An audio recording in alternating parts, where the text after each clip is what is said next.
अल्लाहुम्मा सल्लि अला सय्यिदिना व मौलाना मुहम्मदिन।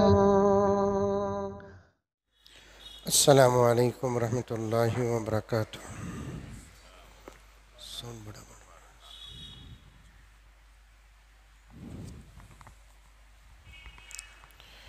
अल्हम्दुलिल्लाह अल्हम्दुलिल्लाहि रब्बिल आलमीन वस्सलातु वस्सलामु अला सय्यिदिल अंबियाइ वल मुरसलीन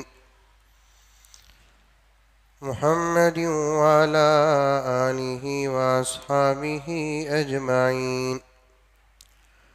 अम्मा बअदु फ़अऊज़ु बिल्लाहि मिनश शैतानिर रजीम। बिस्मिल्लाहिर रहमानिर रहीम। या अय्युहल्लज़ीना आमनु उदख़ुलू फ़िस्सिल्मि काफ़्फ़ा वला तत्तबिऊ ख़ुतवातिश शैतान इन्नहु लकुम अदुव्वुम मुबीन। वक़ाल तआला फ़ी मक़ामिन आख़र या अय्युहल्लज़ीना आमनू कुतिबा अलैकुमुस्सियाम कमा कुतिबा अलल्लज़ीना मिन क़ब्लिकुम लअल्लकुम तत्तक़ून। सदक़ल्लाहु मौलानल अज़ीम। अल्लाहुम्मा सल्लि अला सय्यिदिना नबीना मौलाना मुहम्मद व अला आलि सय्यिदिना नबीना मौलाना मुहम्मदिन व बारिक व सल्लिम।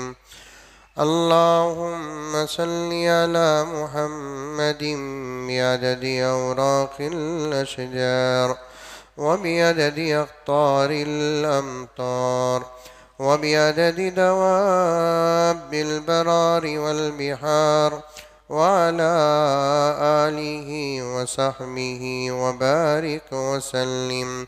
अल्लाहुम्मा सल्लि अला मुहम्मदिन कमा हुवा अहलुहु व मुस्तहिक़्क़ुहु।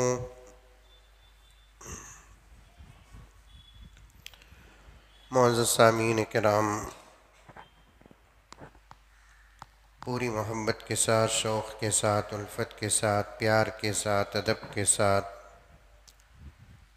एहतराम के साथ, इखलास के साथ दिल की गहराई से एक मरतबा दरूद शरीफ पढ़ लें।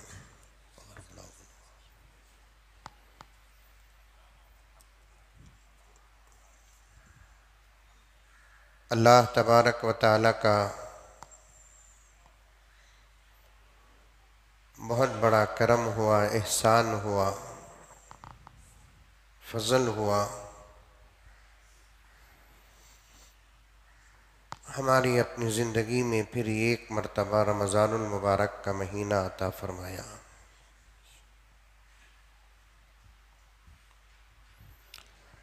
अल्लाह का शुक्र अदा करें।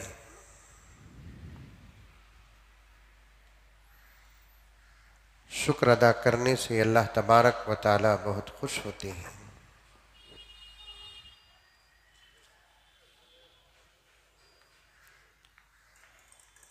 अल्लाह के इनामों का शुक्र,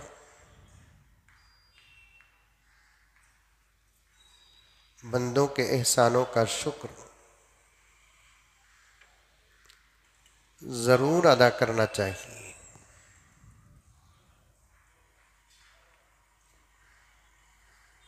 बंदों से भी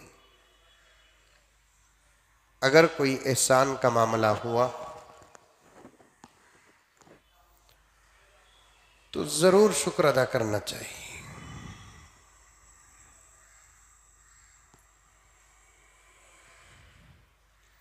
इससे एहसान करने वाले का दिल खुश हो जाता है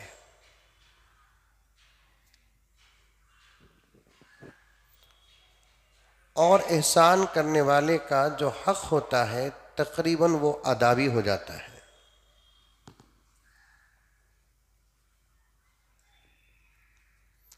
कैसे शुक्र अदा करना? इसमें मुख्तलिफ अक़वाल हैं। एक कौल ये है कि बंदा अगर आप पर कोई एहसान किया,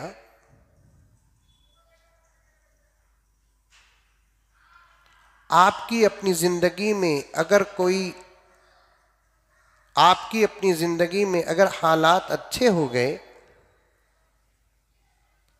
तो एहसान करने वाले को आप भी उसी किस्म का एहसान करो या उससे ज़्यादा।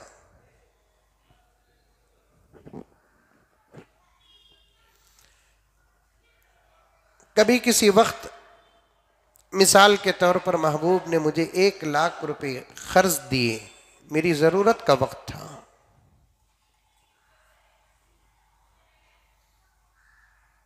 अल्लाह ताला आइंदा चलकर मेरे हालात अच्छे कर दिए।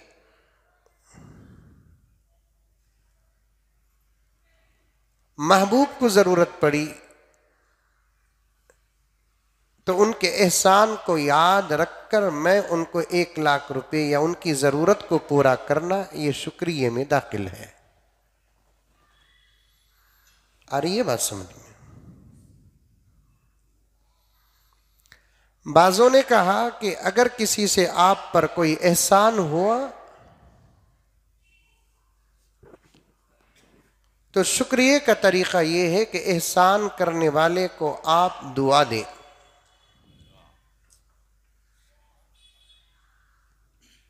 अल्लाह इसने मुझ पर एहसान किया है, आप इस पर एहसान का मामला फरमाएं।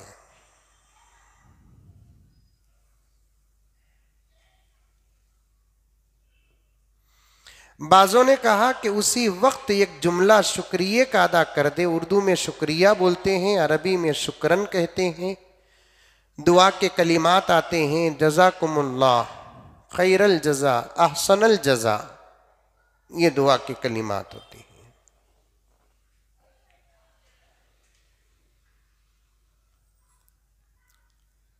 बंदों से अगर एहसान हुआ तो उसका शुक्रिया अदा करने का ये तरीक़ा है जो आप इसी वक्त सुने हैं। अल्लाह तबारक व ताला से तो एहसान होता है। अब अल्लाह तबारक व ताला का शुक्र अदा कैसे करें? अल्लाह पर तो हम एहसान नहीं कर सकते, उसके एहसान के मोहताज तो सारी दुनिया है। हजरात अंबिया मोहताज, हजरात औलिया मोहताज, सहाबा मोहताज, अच्छे मोहताज, गुनहगार मोहताज, कायनात का जर्रा जर्रा उसके एहसान का मोहताज है। और सारी कायनात चल रही है तो उसके एहसान से चल रही है, उसके करम से चल रही है, उसके फजल से चल रही है। अगर उससे कोई हमारे लिए खुसूसी इनाम होता है, वैसे तो हर लम्हा उसका एहसान है। हजरत शेख अब्दुल कादिर जीलानी रहमतुल्लाह अलैह फरमाते हैं, सांस लेकर सांस छोड़ना, ये ताकत जो अल्लाह ताला अता फरमाते हैं, ये भी अल्लाह का एहसान है।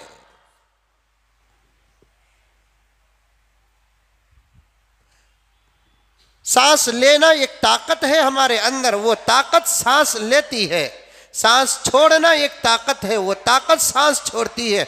वो ताकत अगर बंद हो जाती है तो आदमी ना सांस ले सकता है ना सांस छोड़ सकता है।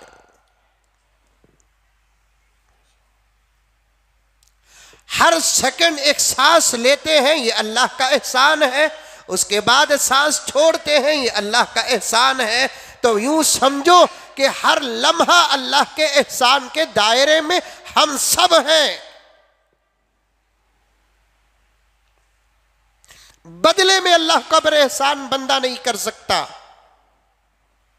दुनिया में बड़े छोटे की तमीज है। कभी बड़ा छोटे पर एहसान करता है, कभी छोटा बड़े पर एहसान करता है, लेकिन वो बड़ा ऐसा है उसका ही एहसान होता है, उस पर किसी का एहसान नहीं। वो मुख्तार है, वो खालिक है। वो खादिर है, उसका एहसान सब पर है, उस पर किसी का एहसान नहीं। अगर अल्लाह ताला नेमतें दिया, बदले में हम अल्लाह को क्या दे सकते हैं? हमारी ताकत क्या है? हमारी हैसियत क्या है? हमारा ज़र्फ क्या है कि हम अल्लाह तबारक व तआला को बदले में दे? लेकिन अल्लाह ताला एक चीज चाहते हैं, अल्लाह की ये ख्वाहिश है कि जब मैं मेरे बंदों पर इनाम करता हूं, एहसान करता हूं, तो मेरा बंदा बदले में मुझ पर तो एहसान नहीं कर सकता, लेकिन मेरा शुक्र अदा कर दे, मैं उससे राजी हो जाऊंगा। आ रही है बात समझ में?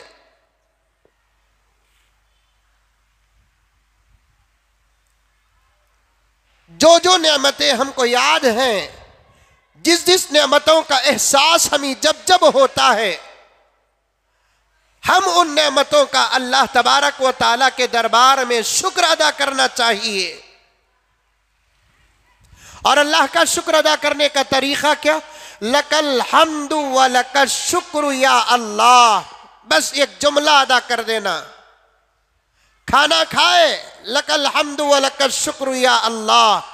सोकर उठे, लकल हम्दु व लकल शुक्र या अल्लाह। नमाज पढ़ने की तौफीक मिली, लकल हम्दु व लकल शुक्र या अल्लाह। रोज़ा रखने की सआदत मिली, लकल हम्दु व लकल शुक्र या अल्लाह। हज करने का मौका मिला, लकल हम्दु व लकल शुक्र या अल्लाह। नेक काम करने का मौका और अल्लाह तबारक व तआला की जो नेमतों का एहसास हमारे अकल के मुताबिक हमको समझ में आती है, उन तमाम नेमतों के बदले में अल्लाह तबारक व तआला सिर्फ एक बात चाहते हैं कि बंदा मेरी नेमतों को पाने के बाद मेरे लिए एक जुमला कर दे, लकल हम्दु व लकल शुक्र या अल्लाह।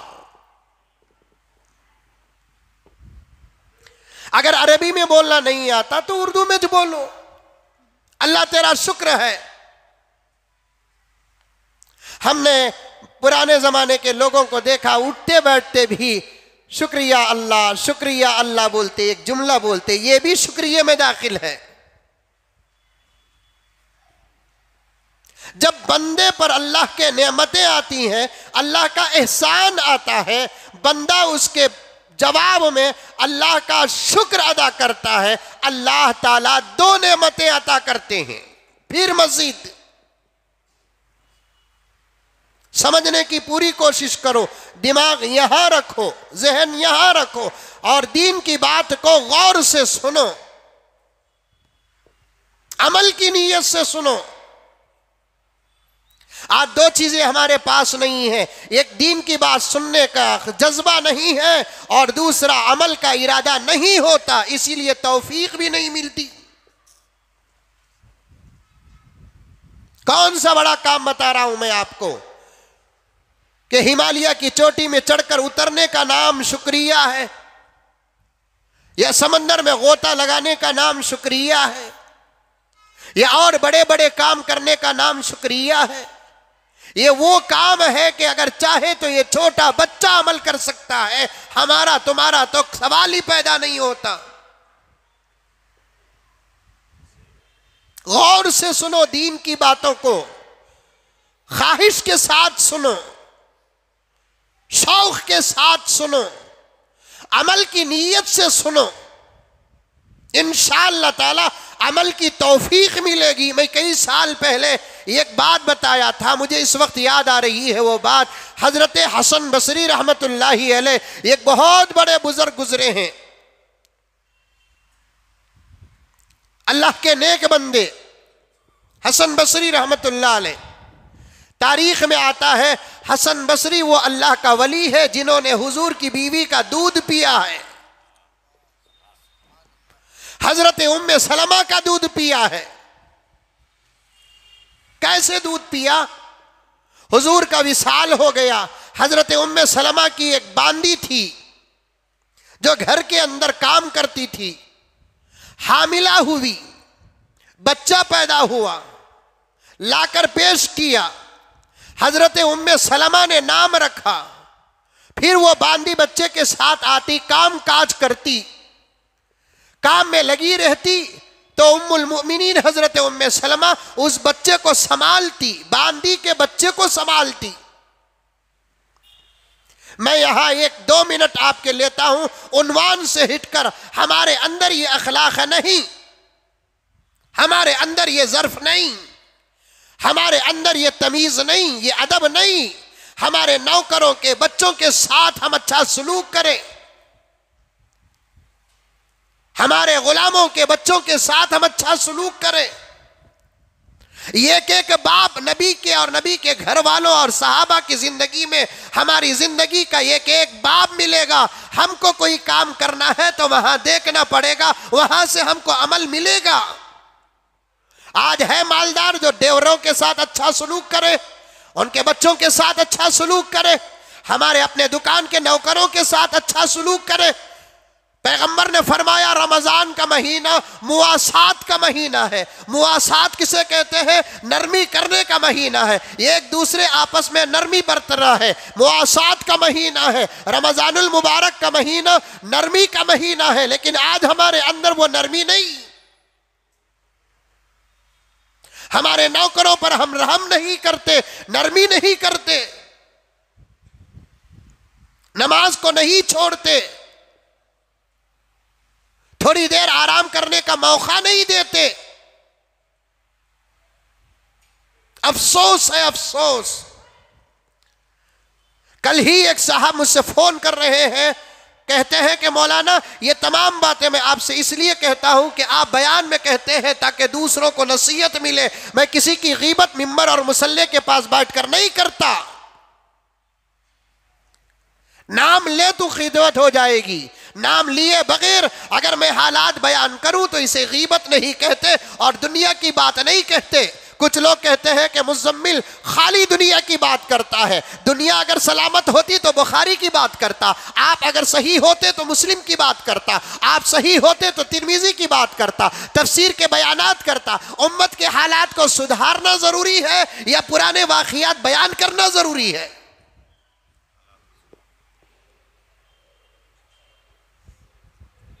इलाज पहले करना है। और बयान करने का मतलब इस बयान के उन्वान में जिसकी जिंदगी आ जाती है वो सुधर जाए, यही मकसद होता है। सिर्फ मैं कुरान के 2-4 वाक़ियात बयान कर दूं ये तकरीर का हक अदा नहीं होगा। हदीस के 2-3 वाक़ियात बयान कर दूं या कोई फजीलत बयान कर दूं, फजाइल बयान कर दूं, ये तकरीर का हक नहीं है। जुमे के बयानात का मतलब क्या है? कुछ कुरान की बात भी आ जाए, कुछ हदीस की बात भी आ जाए, कुछ फजीलत की बात भी आ जाए, कुछ मसाइल भी आ जाए, कुछ हालात भी आ जाए, उम्मत को जगाने का भी काम हो जाए। इन तमाम बातों को मिलाकर तकरीर कहते हैं। आ रही है बात समझ में? अरे आ रही है नहीं आ रही? मुंडी तो भी हलाओ ना बा। इन तमाम बातों को मिलाकर तकरीर कहते हैं। उम्मत को अगर मस्जिदों में न जगाया गया तो फिर कहीं नहीं जगाया जाएगा। ये बात नोट करके रख ले। उम्मत को जगाने की जिम्मेदारी उलमा की है और उम्मत को जगाएंगे तो उलमा ही जगाएंगे।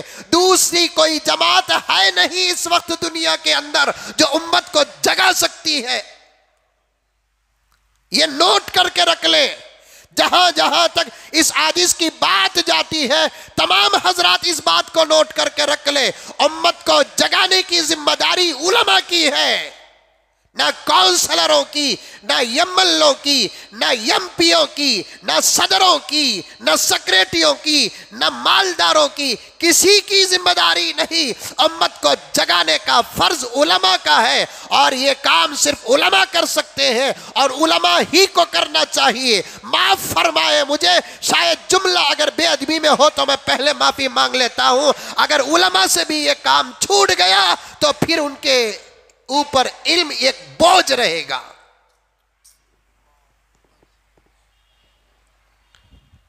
उलमा के अंदर डर ना हो, उलमा के अंदर खौफ ना हो। उलमा अंबिया के वारिस होते हैं।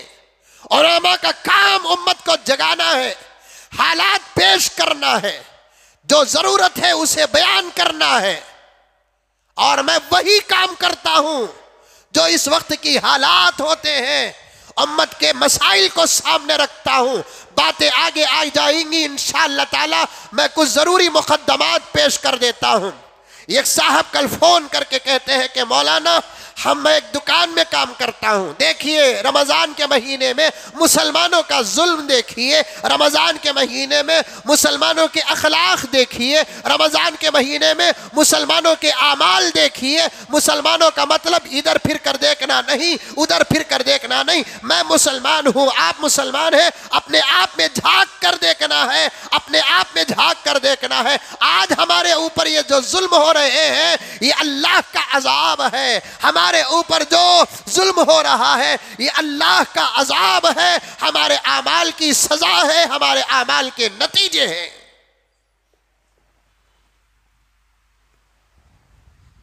अफसोस है मुसलमानों, हमारे ऊपर अफसोस। फरिश्ते रो रहे हैं हमारे हालात को देखकर, जमीन रो रही है हमारे हालात को देखकर, आसमान रो रहा है हमारे हालात को देखकर। कभी आप इन हालात पर गौर कर रहे हैं? मैं मुसलमानों से पूछना चाहता हूं, हालात पर आपकी नजर है? हालात पर आपकी नजर है? अगर है तो कभी आपने बैठकर सोचा इन हालात को बदलने का क्या तरीका है? दुश्मन हावी हो चुका है, दुश्मन को ज़ेर करने का, दुश्मन को खत्म करने का, उनके प्लानों को, उनके साजिशों को नाकाम करने का क्या तरीका है? कभी सोचा आपने? क्या आपके पास अकल नहीं? क्या आपके पास ईमान नहीं? क्या आप कुरान नहीं पढ़ते?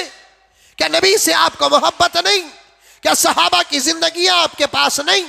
क्या तारीख आपके पास नहीं? है आपके पास, लेकिन अफसोस के आप दुनिया में इतने घिर चुके हैं कि इन तमाम बातों पर गौर करने का वक्त ही नहीं मिलता।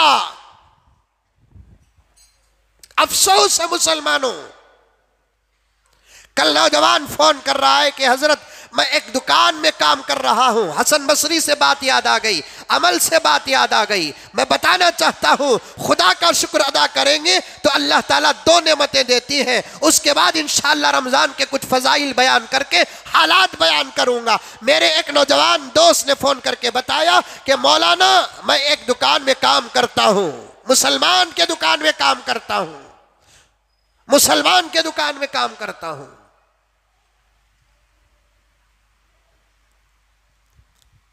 सुबह के 9 बजे से लेकर शाम के 9 बजे तक दुकान बराबर चलता है। बड़ी मुश्किल से जोहर और असर और मगरिब की नमाज का मुझे वक्त दिया जाता है, मुश्किल से। रमजान में माफ फरमाए, नमाज तो हर दिन फर्ज है, रमजान में भी फर्ज है, रमजान के अलावा भी फर्ज है। रमजान में तो सिर्फ रोजे फर्ज है, नमाज सिर्फ रमजान में फर्ज नहीं, रमजान में तो सिर्फ रोजे फर्ज है, तरावी सुन्नत मुअक्कदा है। लेकिन नमाज रमजान में भी फर्ज, शव्वाल में भी फर्ज, ज़िक़ाइदा में भी फर्ज, साल के 12 महीने फर्ज है। और इंसान बालिग हो जाता है उस वक्त से लेकर मौत तक के वक्त की नमाज का हिसाब बराबर लेगा अल्लाह ताला। इल्ला ये कि अगर बेहोशी से वक्त गुजर गए तो उसकी खजा करना पड़ेगा। दीवाना हो गया तो नमाज माफ हो जाती है, लेकिन मौत तक के वक्त की नमाज का हिसाब लिया जाएगा। हजरत शाह अशरफ अली थानवी फरमाते हैं, अगर कोई अल्लाह का बंदा जहाज में, पानी की जहाज में सफर कर रहा है, अचानक तूफान आ गया या कश्ती टूट गई, बचने का कोई रास्ता नहीं है, नमाज का वक्त है, डूबना मरना यकीनी है, थानवी फरमाते हैं ऐसे वक्त में भी नमाज ना छोड़ो, खुदा हिसाब लेगा। एक काम करो, डूबते डूबते नमाज की नीयत बांध कर डूब जाओ।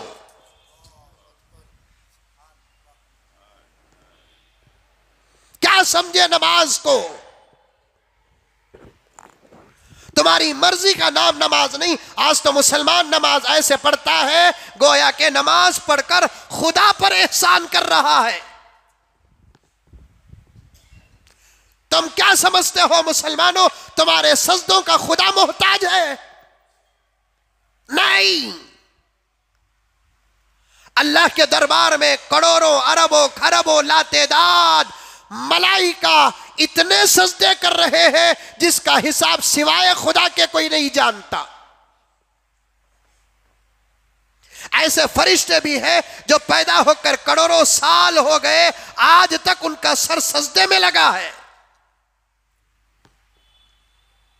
दुनिया की हर शय खुदा की इबादत करती है। इख्तियार सिर्फ इंसान को मिला है, जिन्नात को मिला है। जमीन खुदा की इबादत में मसरूफ, आसमान खुदा की इबादत में मसरूफ, सूरज खुदा की इबादत में मसरूफ, चांद खुदा की इबादत में मसरूफ, दिन का उजाला खुदा की इबादत में मसरूफ, रात का अंधेरा खुदा की इबादत में मसरूफ, फल फूल खुदा की इबादत में मसरूफ, शजर हजर खुदा की इबादत में मसरूफ, कायनात का जर्रा जर्रा खुदा की इबादत में मसरूफ। और इसकी सबसे बड़ी दलील क्या, कासिम नानोतवी रहमतुल्लाह अलैह फरमाते हैं, अगर सूरज खुदा की इबादत में मसरूफ ना होता तो फिर एक सेकंड आज तक ताकीर न करता।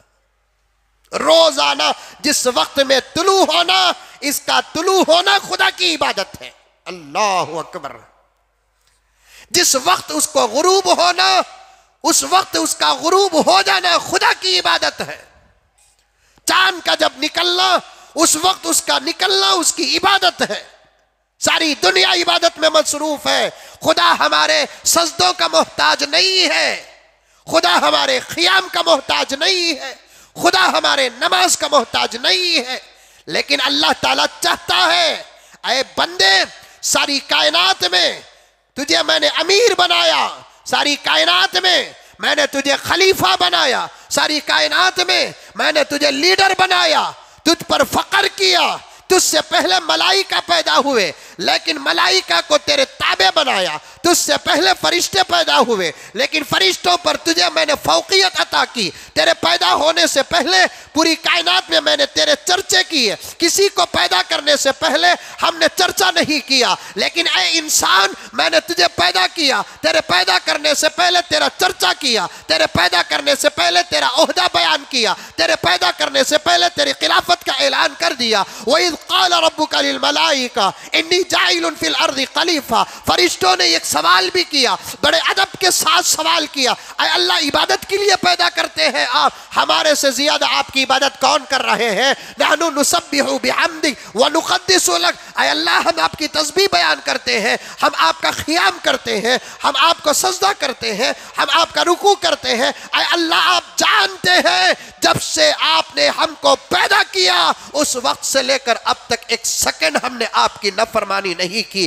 फिर आप एक मखलूक पैदा करना चाहते हैं। अल्लाह ने कहा कि चुप, खामोश रहो, मुंह न खोलो। मुफस्सिरीन फरमाते हैं अल्लाह ताला ने उस वक्त मलाइका को डांटा उस वक्त मलाइका को। सुन रहे कि सो रहे? हाँ, पक्का रोजा लग गया कि नहीं लगा? उस वक्त अल्लाह ने मलाइका को डांटा, चुप, इन्नी आलम माला तालमून, मैं जानता हूं तुम नहीं जानते। ये मखलूक क्या है, कैसी है, ये मुझसे कितनी मोहब्बत करेगी, मुझे कितना चाहेगी, मुझे कितना प्यार करेगी, मैं जानता हूं तुम नहीं जानते। पैदा किया अल्लाह ताला, फजीलत अता की अल्लाह तबारक व ताला, लेकिन आज वही बंदे नमाज से दूर, एक तो पढ़ते नहीं, दूसरा पढ़ने देते नहीं। कुल्लुकुम राइन, मसला सुने कि नहीं सुने, सब कान खोल के सुन लो, अब भी सुनो, और इस चैनल के जरिए से जहां तक बात जाएगी तमाम सुनो। कुल्लुकुम राइन व कुल्लुकुम मसऊलुन अन रइयतिही, तुम में से हर एक जिम्मेदार है। तुम्हारे मातहत रहने वाले जितने लोग हैं उन तमाम के बारे में तुमसे भी सवाल होगा। उनको भी सवाल होगा, तुमको भी सवाल होगा। मैं बाप हूं, मेरे बच्चे हैं, मैं शौहर हूं, मेरी बीवियां नहीं, निकल गया सो मुंह से, बोलो ना को घर में। मैं शौहर हूं, मेरी बीवी मेरी मातहत, अगर शादी से पहले मेरे भाई और बहनें मेरे मातहत हैं तो वो भी, उन तमाम के आमाल का सवाल खुदा उनसे भी करेगा, खुदा मुझसे भी करेगा। मुज़म्मिल तेरे बेटे ने नमाज क्यों नहीं पढ़ा फला तारीख की जोहर को, तेरी बेटी ने फला तारीख की फजर की नमाज क्यों नहीं पढ़ी, तू जगाता तो पढ़ लेती थी। तेरी बीवी नमाज नहीं पढ़ती थी, तूने नमाज की ताकीद क्यों नहीं किया। खुदा सवाल करेंगे, गफलत में ना बैठो। तुम्हारी बीवी की इबादतों का सवाल तुमसे होगा, तुम्हारे बच्चों की इबादतों का सवाल तुमसे होगा।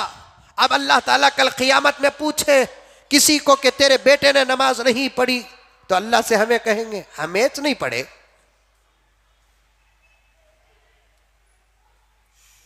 ये हाल है। कुल्लुकुम राइन व कुल्लुकुम मसऊलुन अन रइयतिही, तुम में से हर एक जिम्मेदार। यहां जितने शादीशुदा हजरात बैठे हैं, दुकानदार बैठे हैं, फैक्ट्री वाले बैठे हैं, सब जिम्मेदार, हर फर्द जिम्मेदार। मातहत के बारे में सवाल होगा, उनके आमाल का सवाल उनसे भी होगा, तुमसे भी होगा आमाल का सवाल। तुमने इबादतों के बारे में तलखीन क्यों नहीं की, ताकीद क्यों नहीं की। तेरा बेटा दाढ़ी मुड़ाता था, तूने रोका क्यों नहीं। तेरा बेटा यहूदियों की नकल करता था, तू रोका क्यों नहीं। तेरा बेटा ईसाइयों के नक्श कदम पर चलता था, तू रोका क्यों नहीं। तेरे बेटे की निगाह खराब थी, तूने तरबियत क्यों नहीं किया। तेरी बेटे की जुबान खराब थी, तूने अदब क्यों नहीं सिखाया। तेरे बेटे को मेरा क्यों नहीं बनाया, तेरे बेटे को मेरे नबी का क्यों नहीं बनाया। तेरे बेटे को तूने कुरान क्यों नहीं सिखाया, तेरे बच्चों को तूने कुरान क्यों नहीं पढ़ाया, सीधा रास्ता क्यों नहीं दिखाया।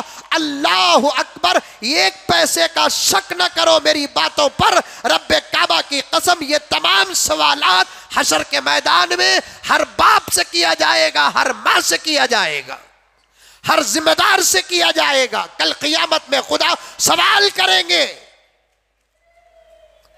हर मुसलमान से सवाल करेंगे। पैगंबर का फरमान है, झूठ नहीं। एक आदमी दुकान चला रहा है, उसके दुकान में 10-15 नौजवान काम कर रहे हैं, मजदूर हैं, मजदूरी में काम कर रहे हैं। ये 10-15 नौजवानों के जिंदगी का सवाल दुकान के हद तक का यजमान से होगा। मैं इस हदीस को जरा और तशरीह करते हुए वसी करना चाहता हूं। आप मेरी इन बातों को उलमा के बीच में रखें।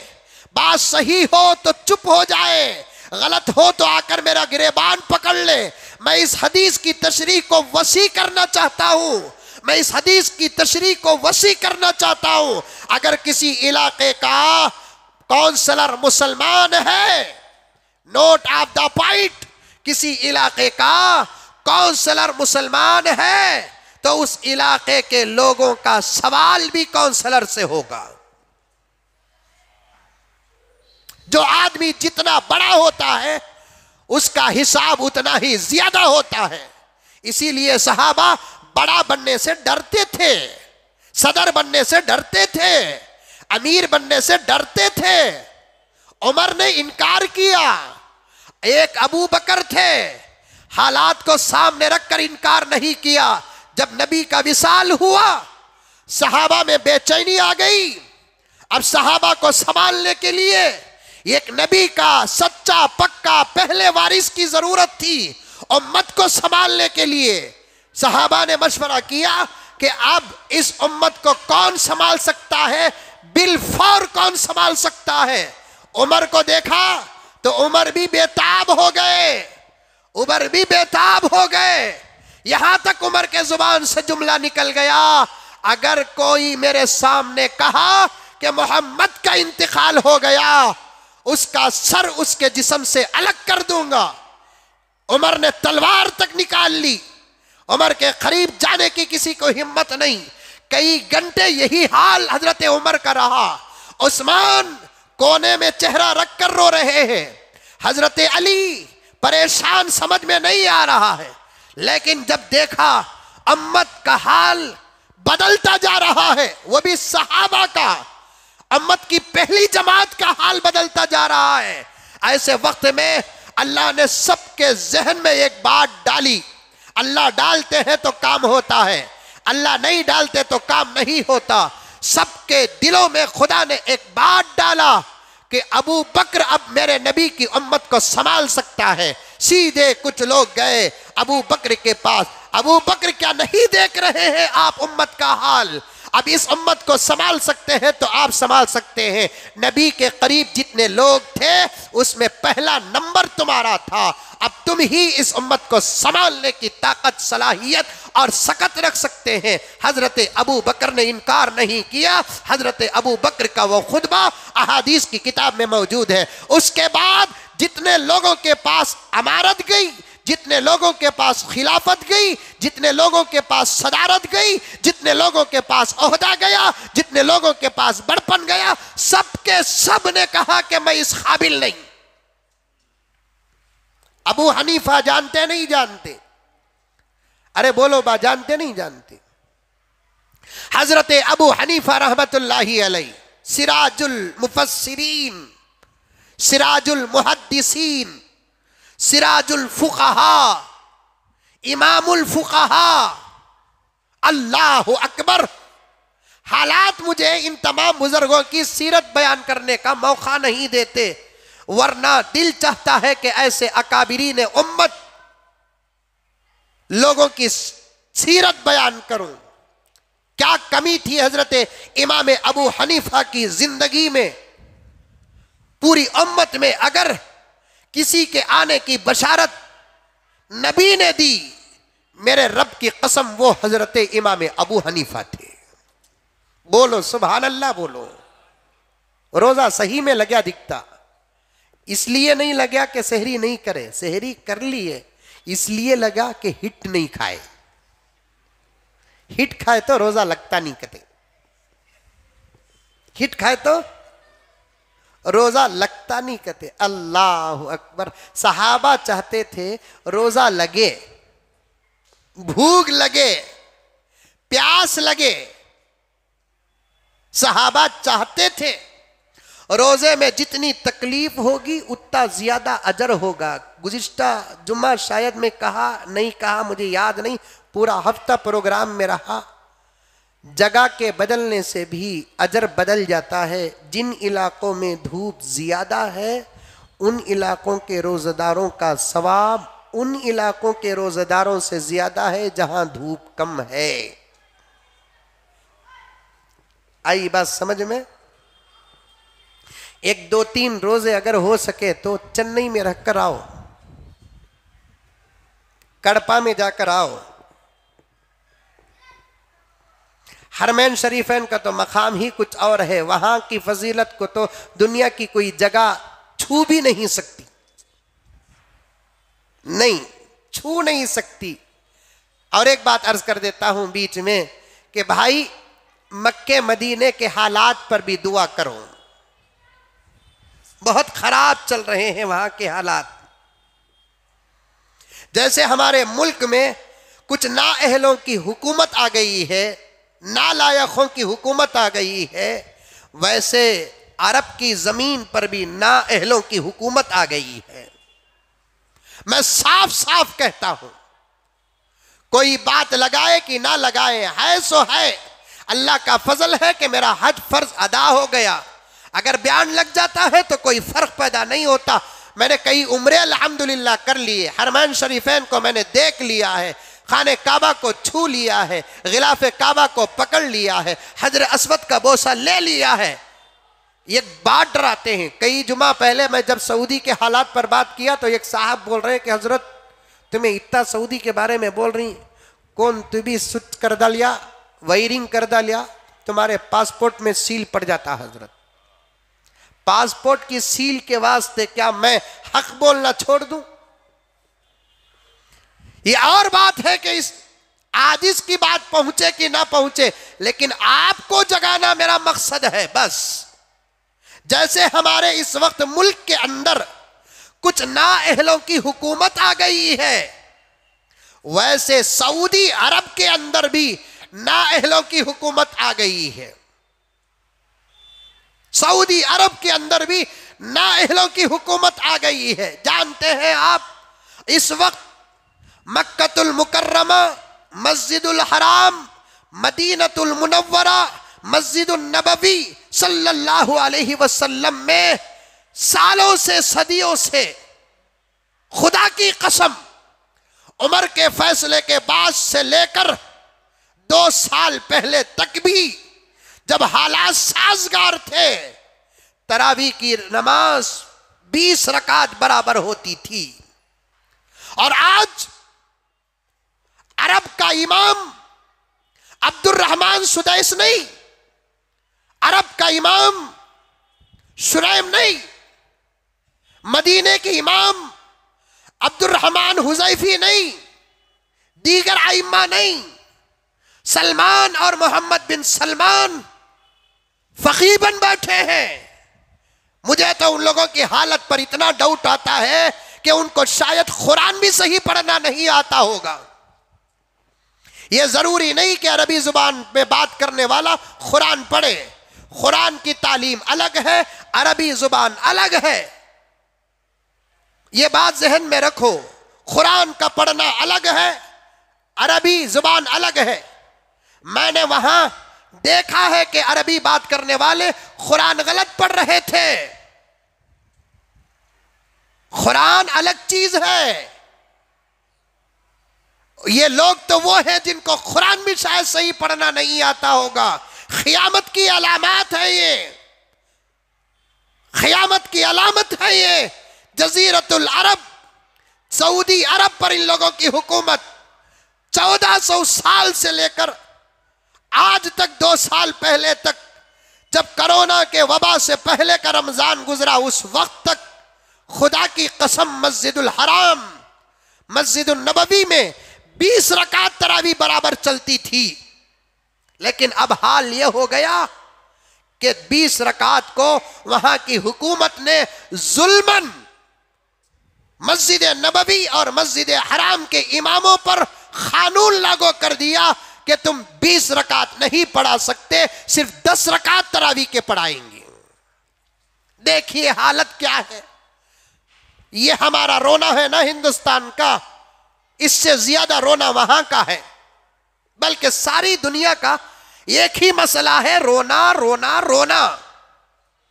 सारी दुनिया का एक ही मसला है, रोना। 10 रकात तरावी, अब आइंदा साल 8 रकात कर देंगे।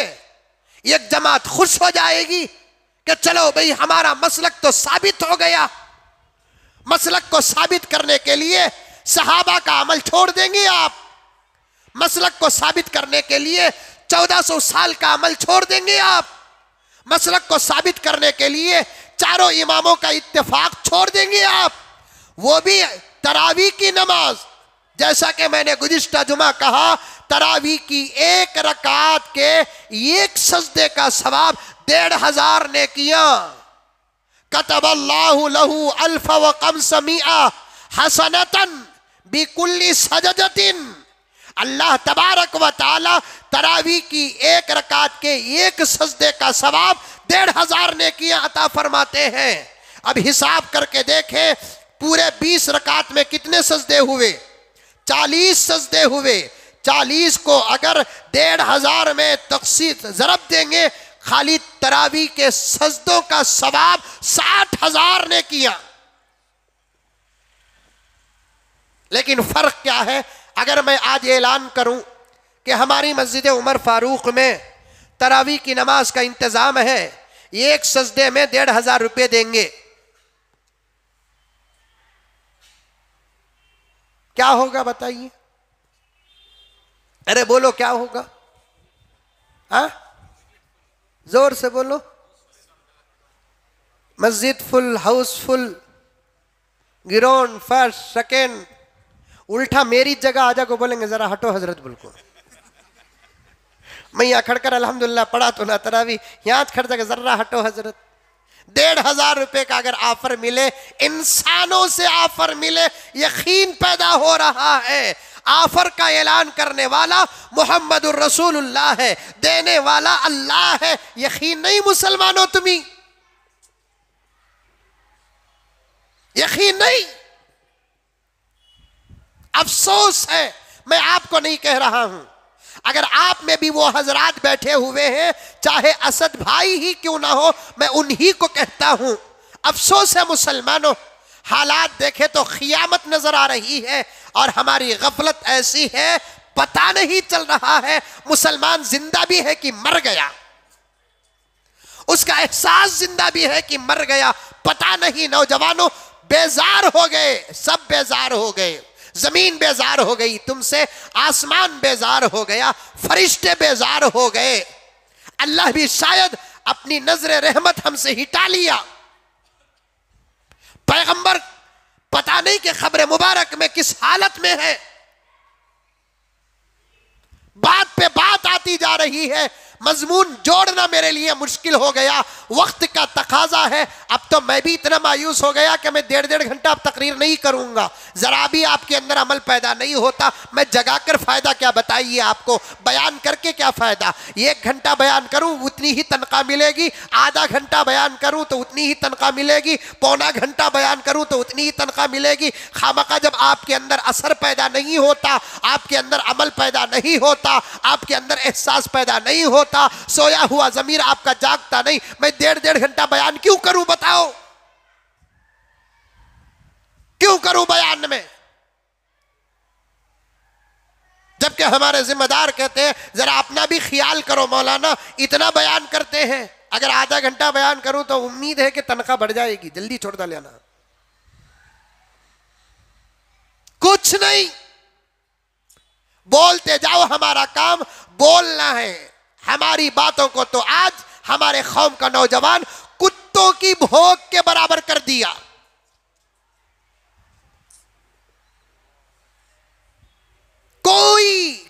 कोई लिहाज नहीं हमारी बातों का, हाथ जोड़कर बोलते थे चले जाओ बा, तरावी पढ़ते ही जाओ बा, घरों को जाओ बा।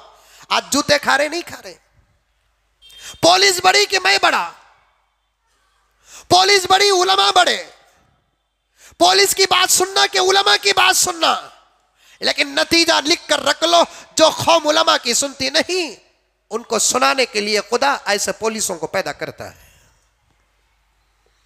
उनको सुनाने के लिए खुदा ऐसे पुलिसों को पैदा करता है जो 11 बजे डंडे लेकर कुत्तों को मारे जैसा मारती है और खराब लोगों को मारते मारते अच्छे लोगों को भी मारती है। अल्लाह का अजाब जब आता है नहीं, गुनहगारों पर आता है, उनमें से कुछ लोग अगर निकोकार रहते हैं तो वो भी उसमें दाखिल हो जाते हैं, मरने के बाद उनको खुदा कहां पहुंचाना है पहुंचा देते हैं। 11 बजे चले जाओ, नहीं गए, आज फिर रही है, जुल्म सर चढ़कर बोल रहा है, अजानों का जवाब दो, अजानों की कदर करो, नहीं करे, आज अजानों पर आफत आई, ये जुल्मों जालिमों की जुल्म नहीं है, हमारी गफलतों का नतीजा है। अब हुकूमत क्या बोलती है, तुम्हारी मस्जिद कुछ खास कानून नहीं साहब, हम तो चर्चों को भी कानून लगा दिया, मंदिरों को भी कानून लगा दिया और मस्जिदों को भी कानून लगा दिया। हमको पागल समझ बैठी है हुकूमत, पागल है हम, निमहांस के पागल हैं। चर्चों में वो कौन सा निजाम है, मंदिरों में वो कौन सा निजाम है? निजाम तो है 5 वक्त अजान देने का मस्जिदों में। आजादी से पहले की बात छोड़ो, तब भी अजान होती थी इस मुल्क में। आजादी के बाद अल्हम्दुलिल्लाह 75 साल से ज्यादा का अरसा हो गया, मुल्क में बराबर अजानें हो रही है, किसी को कोई ऑब्जेक्शन नहीं। मैं तो चैलेंज के साथ कहूंगा, एक इलेक्शन करा दो, अजान होना या ना होना, माइक छोड़ो साहब, हमारी अजान देने के लिए माइक के हम मोहताज नहीं, लेकिन जुल्म जो कर रहे हैं उसकी मुखालफत है। तुम माइक बंद कर सकते हो, जब तक इस जमीन में अल्लाह का एक भी सच्चा बंदा रहेगा अजान बंद नहीं कर सकते। हुकूमत की ताकत सिर्फ माइक बंद करने की होगी, लेकिन हुकूमत की ताकत अजान बंद करने की नहीं। मैं कई साल पहले या कई जुमा पहले कहा था कि तकरीबन 1350 साल तक मस्जिदों में अजाने बगैर माइक के होती थी। क्या लोग नमाज नहीं पढ़ते थे? बल्कि तवज्जो चाहता हूं इस बात पर, बगैर माइक के जब अजान होती थी उस वक्त जितना मजमा था, माइक के साथ जब अजान होती है तो वो मजमा नहीं है। माइक के साथ जब मजमा अजान होती है तो वो मजमा नहीं है। मैं हुकूमत को साफ साफ कहना चाहता हूं, तुम्हारा जुल्म सर चढ़कर बोल रहा है और इस्लाम के वो जरूरी और अहम अहकामात पर तुमने खलम उठा रहे हैं, आवाज उठा रहे हैं। ये वो बातें हैं, खुदा ना खास्ता अगर तुम अपनी हालत से नहीं बदलेंगे तो अल्लाह के अजाब का तुमको इंतजार करना पड़ेगा। ऐसा अजाब आएगा कि तुम कभी ख्वाब में भी नहीं सोचे होंगे। आज मैं हुकूमत को बावर कराना चाहता हूं, हुकूमत को साफ साफ कहना चाहता हूं, कर्नाटक की हुकूमत को कहना चाहता हूं, हमारे इस मुल्क के हिंदुस्तान की हुकूमत को कहना चाहता हूं, इस मुल्क का मसला माइक का अजान का नहीं, इस मुल्क का मसला गुर्बत का है, इस मुल्क का मसला दूसरे और है। इन मसाइल को छोड़कर तुम सिर्फ मुसलमानों के पीछे पड़े हो। हम गुनहगार सही, लेकिन उसको मानने वाले हैं जिसके कब्जे में सारी कायनात है। हम गुनहगार सही, उस नबी से मोहब्बत करने वाले हैं जिसके सदक़े में सारी कायनात बनी है। ये जुमले तुम मानो कि ना मानो, ये हकीकत है। और आजकल हुकूमतें इस्लाम के ऐसे अहम इशूज पर आवाज उठा रही है जिसके जवाब में मुसलमान जवाब दे या ना दे, अल्लाह का अजाब जवाब देगा, अल्लाह का अजाब जवाब देगा, बहुत जल्द अल्लाह का अजाब जवाब देगा। वो भी कोई मामूली बात होती तो अलग बात, पर्दे पर आपने आवाज उठाई, ये मामूली इशू नहीं इस्लाम का, अजाब का इंतजार करो। और आजकल और एक चीज आ गई है, हलाल हलाल हलाल चल रहा है। मुर्गी को पानी पिला को बिस्मिल्लाही अल्लाहु अकबर बोलकर काट को छोड़ना, ये बहुत बुरा अमल है। क्या करना? शॉट देकर मारना।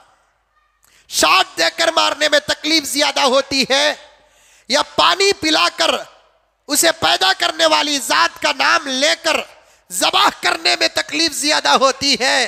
जरा आप तहकीक कर लो, आपसे मुराद आप नहीं, हुकूमत को। ये ऐसे अहमक लोग हैं, शॉट को मामूली समझे हैं, खाली शॉट दिए तो मुर्गी सुकून से मौत का प्याला पी लेती है। ला हौल वला कुव्वता इल्ला बिल्लाह।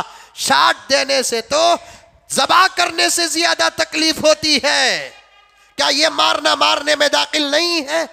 अरे हमारे ज़बाह करने का तरीका देखो, पहले मुर्गी को पानी पिलाते हैं, उसके बाद पकड़ते हैं ताकि उसे तड़पने न दिया जाए, उसके बाद अल्लाह का नाम लेते हैं।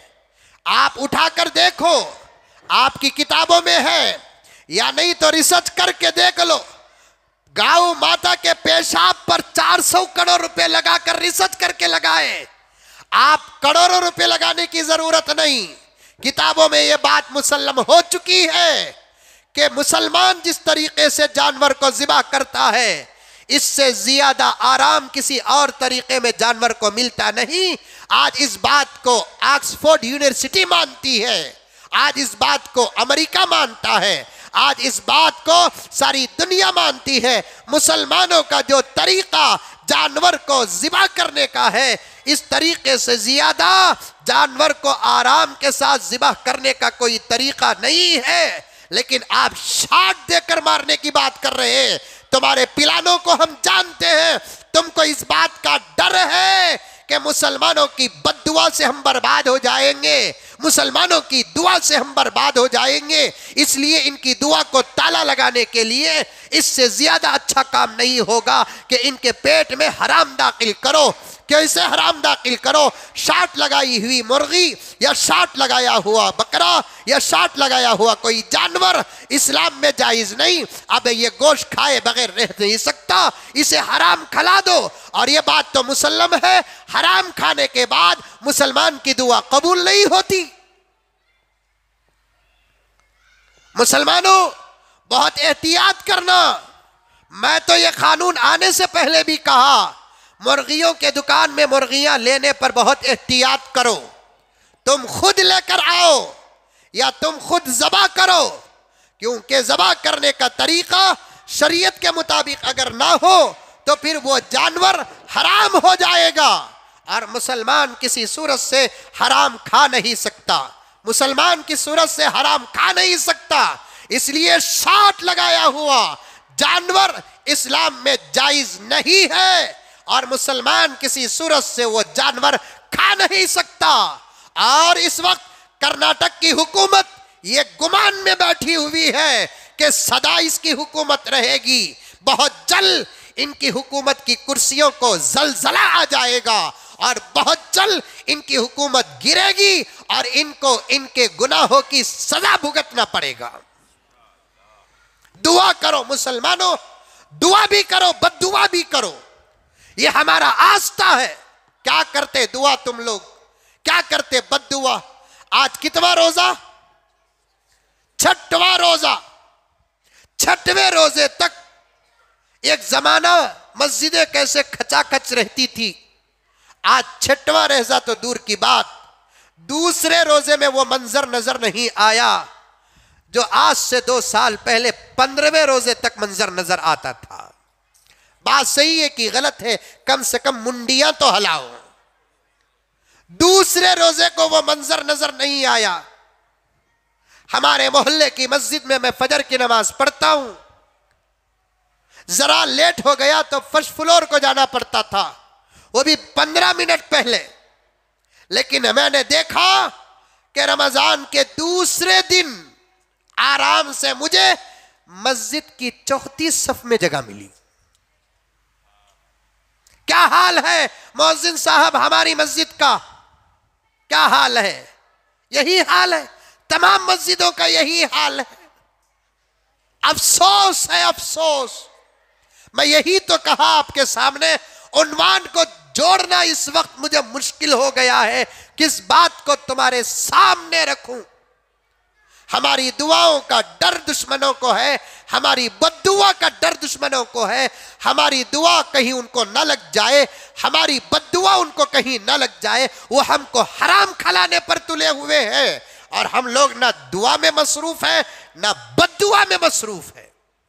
तौबा तौबा, मर गए दोस्तों, हम लोग मर गए। हम लोग कुछ भी एहसास नहीं। हुकूमत अहम इश्यूज उठा रही है और वो भी ऐसे इशू जिसके बाद बचने का कोई चारा नहीं। पर्दे का उठाए, फिर उसके बाद हलाल का उठाए, अब अजान का उठाए हैं।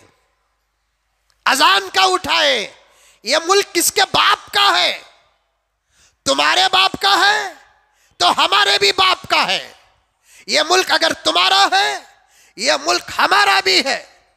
इस मुल्क के लिए अगर तुम कुर्बानियां दी हैं तो इस मुल्क के लिए हमने भी कुर्बानियां दी हैं। बल्कि मैं साफ साफ कहूंगा, अगर इस मुल्क के लिए तुमने पसीना बहाया है तो इस मुल्क के लिए हमने खून बहाया है। इस मुल्क में अगर मंदिर है तो इस मुल्क में इंशाअल्लाह ताला मस्जिदें भी हैं। इस मुल्क में अगर चर्च है, इस मुल्क में मस्जिदें भी हैं। इस मुल्क में अगर आश्रम है, इस मुल्क में मदरसे भी हैं। इस मुल्क में स्वामी और पंडितें आगे बढ़ सकते हैं, इस मुल्क में उलमा आगे बढ़ सकते हैं। साफ साफ ये मुल्क तुम्हारा भी है, ये मुल्क हमारा भी है। लेकिन ये जुल्म हमारे मुल्क के अंदर ज्यादा देर तक नहीं चलेगा। मुसलमानों, हमारे कौम के लीडरों, होश में आओ। हमारे कौम के लीडरों, कुछ तो अपने अंदर रहने वाले ईमान का इस्तेमाल करो, कुछ तो अपने अंदर रहने वाले इस्लाम का इस्तेमाल करो। मानता हूं कि तुम कम हो, दुश्मन ज्यादा हैं, लेकिन कभी भी नतीजे कमी और ज्यादती पर नहीं हुए, नतीजे हक और बातिल के दरमियान हक के हुए। अगर हमारी रियासत में मुसलमान लीडरों की तादाद कम है तो वो अपनी कमी को ना देखे, अपनी निस्बत को देखे। तुमसे बहुत कुछ काम हो सकता है। पता नहीं कि तुम्हारी जुबानों में ताला क्यों है, तुम्हारे आंखों में पर्दा क्यों है, तुम्हारे आगे और पीछे मसलिहत क्या है। तुम पार्टियों को खुश करने पर लगे हुए हो, पार्टियां बदलने पर लगे हुए हो, अपने पार्टी के लीडरों को खुश करने पर लगे हुए हो। क्या काम नहीं हो सकता हमारे जमहूरी मुल्क में? जमहूरी मुल्क में हुकूमत का चलता नहीं, रियाया का चलता है। यहां नया कानून लाकर नई पॉलिसी बनाओ, नए कानून से आने वाले हालात के लिए नई पॉलिसी बनाओ। जो काम पुराने चलते थे, नया कानून लाकर पुराने कामों को बंद करना इस मुल्क की जमहूरियत के खिलाफ है, इस मुल्क की जमहूरियत के खिलाफ है। मैं ये नहीं कहता कि आप पूरे मैदान में उतर जाओ, लेकिन कुछ तो उतरो। अजानों पर पाबंदी लग रही है, हमारे लीडरों के जुबान से कोई जुमला तक नहीं आ रहा है, हमारे रहबरों के जुबान से कोई जुमला तक नहीं आ रहा है। क्यों नहीं आवाज लगाते, क्यों नहीं धरना देते, क्यों नहीं एहतिजाज करते, क्यों नहीं एहतिजाज करते? क्या इस मुल्क का कानून, इस मुल्क की जमहूरियत धरना देने की हमको इजाजत नहीं दी? इस मुल्क की जमहूरियत एहतिजाज करने की हमको इजाजत नहीं दी? इस मुल्क की जमहूरियत हमको हमारा मांगने की इजाजत नहीं दी। लेकिन सब खत्म हो गया, सबको डर है कहीं उनकी पर्सनल जिंदगियों पे कोई हमला ना हो जाए। मैं हाथ जोड़ता हूं, मैं किसी का नाम लेना नहीं चाहता, मैं किसी का दुश्मन नहीं हूं। आवाज उठाओ, आवाज उठाओ। अगर तुम हक के लिए आवाज नहीं उठाओगे तुम्हारी नस्लें गूंगी हो जाएंगी। हक के लिए आवाज नहीं उठाओगे तो तुम्हारी नस्लें गूंगी हो जाएगी। 1300 साल क्या कहते हैं, हिंदुस्तान आजाद होकर 75 साल से इस मुल्क के अंदर अजान हो रही है, किसी को कोई तकलीफ नहीं है। अजान तो कब देते हैं? जब सुबह शुरू हो जाती है उस वक्त अजान देते हैं, और उस अजान को बंद करने की कोशिश हो रही है। वॉल्यूम बंद करो, वॉल्यूम बंद करो। अरे हमारा वॉल्यूम तो अल्लाह रसूल का वॉल्यूम है, नमाज को बुलाने का वॉल्यूम है। खुद हमारे इस मुल्क के हिंदू भाइयों को अजान से मोहब्बत है, वो अजान सुनकर सुबह को उठते हैं, अपने काम काज करते हैं। आज इस मुल्क के हिंदुओं को अजान से कोई एलर्जी नहीं है, इस मुल्क के दुश्मनों को अजान से नफरत है। इस मुल्क के दुश्मनों को अजान से नफरत है। कोई आवाज उठाता नहीं, हुकूमत की हाँ में हाँ मिलाते। सर आई तो सर, आई तो सर, कलस्तीनी सर। वो कन्नड़ भी मुझे बराबर आती नहीं। इंशाअल्लाह ताला दुआ करो कि रमजान के बाद मेरा पहला काम इंशाअल्लाह कन्नड़ सीखने का है। देखो कौन भी दुआ भी नहीं कर रही। इंशाअल्लाह अगर कन्नड़ सीख जाऊं तो अच्छे अच्छों का जनाजा उठा दूंगा। भाई ये जरा ये करो भाई, आइंदा से ये आईसीयू में बैठे सका दिख रहा मुझे, जरा साउंड बड़ा मौजन साहब। इंशाल्लाह आज रात को एक समोसा तुमना। अर्ज कर रहा था, आवाज उठाओ, आवाज। हुकूमत के हर कानून के सामने सर झुकाना। मैं कोर्ट की बात नहीं कर रहा हूं, अदालत की बात नहीं कर रहा हूं, हुकूमत की बात कर रहा हूं। हुकूमत के हर कानून के सामने सर झुकाना ये गुलामी है, गुलामी। ये क्या है? गुलामी है। छोड़ो भाई, बैठो। हुकूमत के हर कानून के सामने सर झुकाना ये गुलामी है, गुलामी। ये कि गलत कानून के सामने खामोशी इख्तियार करेंगे, आइंदा चलकर और भी गलत कानून आएंगे, उस वक्त आवाज उठाने की जुर्रत तक नहीं होगी।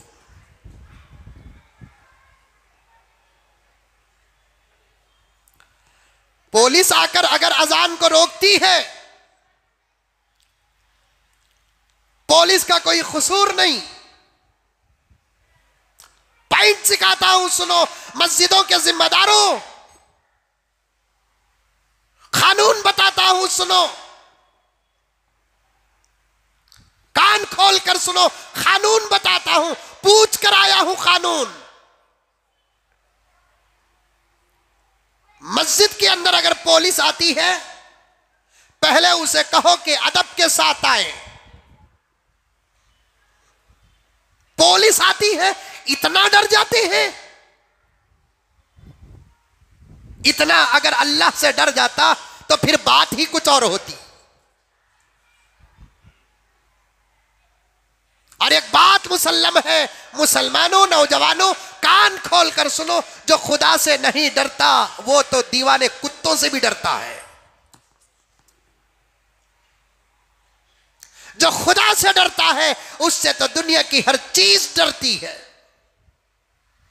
कुत्ते तो कुत्ते, शेर भी कांपते हैं अल्लाह से डरने वाले को देखकर।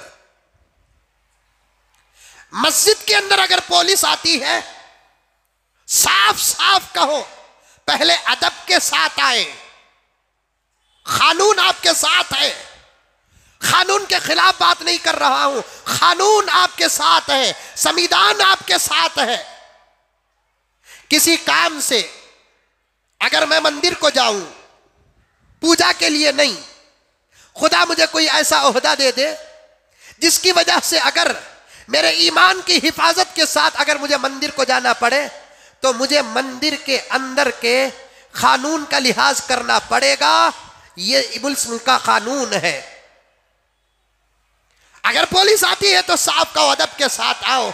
उसके बाद अगर वो अजानों पर पाबंदी की बात करती है, सबसे पहले पूछो आपके पास कोई है कानून? पेपर दिखाओ, पेपर दिखाओ। नहीं पूछते कोई। अजान पर पाबंदी नहीं लगी अभी तक। अगर अजान पर पाबंदी नहीं लगी फिर भी मस्जिदों के अंदर अजान का वॉल्यूम कम करने की बात कर रहे हैं तो यह सरासर जुल्म है। और जुल्म को सहना यह सबसे बड़ा जुल्म है।